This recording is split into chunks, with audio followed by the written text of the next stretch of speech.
Bien, quatrième conception de pièce pour la borne de calage, il s'agit d'une petite vis, vis à téton.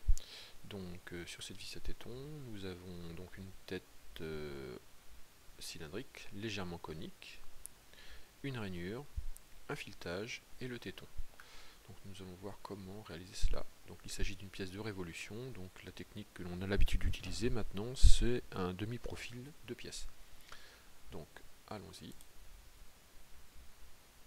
Donc on commence par lancer SW Settings comme on le fait habituellement pour régler les barres d'outils. Donc SW Settings situé dans Data. On lance SolidWorks.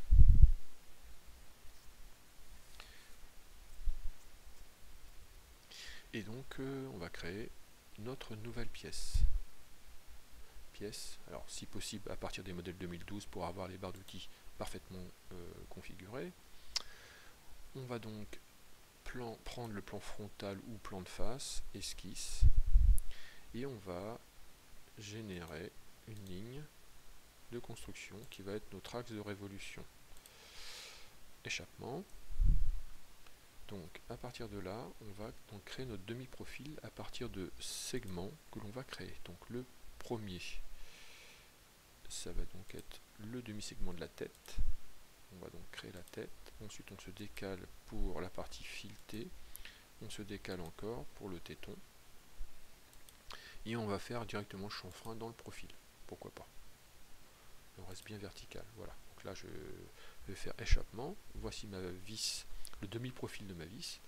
Je mets les cotes, alors on a l'habitude maintenant, on met des petites cotes dans un premier temps pour être sûr que ça pose pas de problème. Donc je vais coter mon chanfrein. Ici mon chanfrein fait 0,5 et je vais coter tout de suite l'angle. Donc c'est un chanfrein à 45 degrés. Donc je prends les deux segments, je me mets dans le bon secteur angulaire. Voilà, le chanfrein est fait. Je vais coter maintenant mes diamètres. Donc on prend la ligne de construction, on prend le téton, on se décale. Donc ici diamètre 4,5. Le diamètre de filetage c'est du 6. Et le diamètre de tête, on a dit du 10. Voilà. Donc ça fait une vis un peu bizarre, hein, mais c'est pas grave.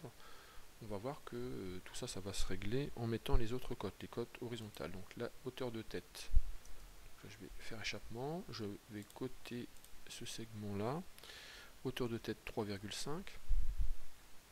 Longueur de filetage 7. Et on va mettre donc longueur du téton.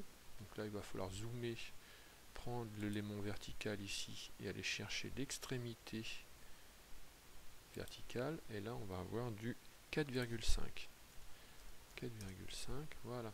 Donc là, on va se retrouver avec un profil qui ressemble à quelque chose. On peut éventuellement ordonner, placer nos cotes un peu mieux.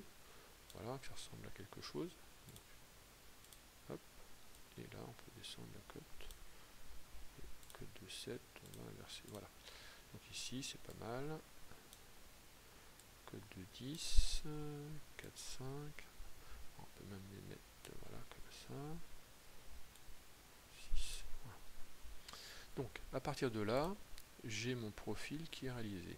Je vais donc indiquer à SolidWorks qu'il faut me réaliser un volume par révolution. L'esquisse n'étant pas fermée, on valide pour dire oui, on ferme l'esquisse. Voilà, donc là, le volume proposé est correct, je valide. Donc, je vais maintenant faire appliquer une dépouille à ma tête. Donc ici, c'est une nouvelle fonction qu'on va découvrir, la fonction dépouille. Donc pour réaliser une dépouille, on va donc indiquer la valeur de l'angle, ici le plan neutre, et ensuite on va indiquer la face à dépouiller. Alors on voit qu'on dépouille dans le mauvais sens ici, donc on va cliquer sur la flèche pour inverser le sens. On peut le faire également ici. Donc j'ai bien mis 5 degrés de dépouille, et je valide. D'accord ? Ensuite, je vais créer un petit congé sur l'arête qui est ici, congé, et la valeur du congé, je vais mettre 0,5, c'est juste pour casser l'angle. Donc, congé constant, rayon constant, 0,5, je valide. Voilà. À partir de là, je vais créer sur cette arête, je vais créer donc un filetage. Donc filetage de 6, donc ça va me faire un fond de filet à 5 sur une longueur de 7. Voilà, je valide mon filetage et je vais tout de suite vérifier qu'il est bien apparent. Détail, clic droit sur annotation, détail, représentation de filetage. Je valide, ça c'est tout bon. Voilà, donc là j'ai réalisé le plus gros de ma vis. Il me reste à réaliser donc la petite rainure ou la petite fente, hein, la petite saignée qui sert à loger un tournevis plat.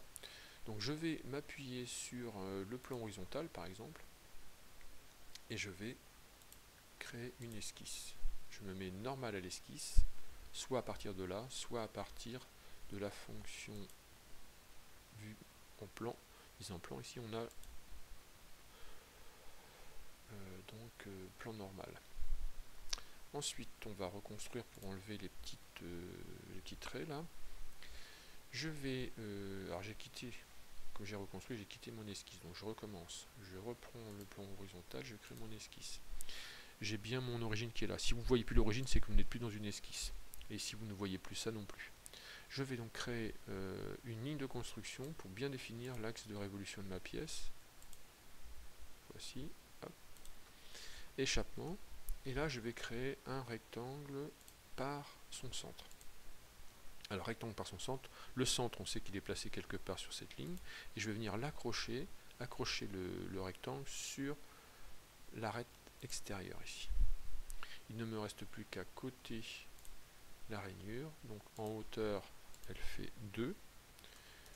Et en largeur, elle fait un 5. Voilà. Je vais donc faire enlèvement de matière, cette fois-ci extrudé. Alors qu'est-ce qu'on constate? On voit qu'il n'enlève que d'un côté. Donc pour pallier à ce problème, on va simplement ici lui indiquer qu'on va se mettre en plan milieu. Plan milieu, ça veut dire qu'il répartit la valeur extrudée de 10 de chaque côté, c'est-à-dire il enlève 5 par là et 5 par là. Et on se rend compte que 5, bah, c'est suffisant, ça dépasse. Si on voit que c'est un peu juste, on rajoute un peu de matière comme ça pose pas de problème. Et on valide. Et voilà, notre vis est terminée.